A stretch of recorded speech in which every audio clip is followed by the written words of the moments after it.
বাবা এত কি নিয়ে এসছো?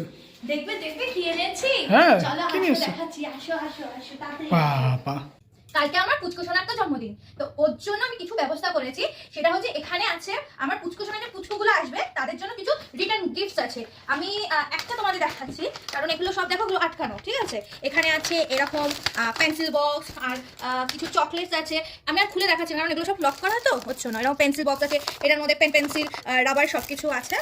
এটা হচ্ছে আমার পুচকুর যাই পুচকুগুলো আসবে, বন্ধুদের আসবে তার জন্য রিটার্ন গিফট, ঠিক আছে। সেকেন্ড হচ্ছে আমি একটাই ক্যাপ এনেছি, কারণ বাচ্চারা সাধারণত ক্যাপটা রাখে না। আজকে 12টার সময় সেলিব্রেশন করবো পুচকুটার জন্য, তাই ওর জন্য দেখো ছোট্ট একটা ক্যাপ এনেছি। তোমরা কিন্তু বলবে হ্যাঁ কেমন হয়েছে ক্যাপটা। নেক্সট আর এনেছি হচ্ছে ওর বার্থডে ড্রেস। এইটা কালকে যেটা পরে আমার সোনা কেক কাটবে, এই যে ওর বার্থডে ড্রেস, অ্যান্ড এটা হচ্ছে ওর প্যান্ট যেটা মুড়ে গেছে, কালকে আয়রন করে দেবো।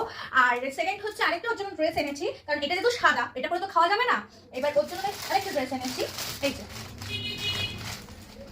এই একটা ড্রেস, এন্ড এটা হচ্ছে তার প্যান্ট, ঠিক আছে। আর যেহেতু সোনার 2 বছর হবে, ওর জন্য আমি দেখো ক্যান্ডেলস এনেছি, হ্যাপি বার্থডে ট্যাগ এনেছি। আর এটা হচ্ছে আমার সোনার কেক। ছোট্ট রুদ্রর জন্য কেকটা কেমন হয়েছে?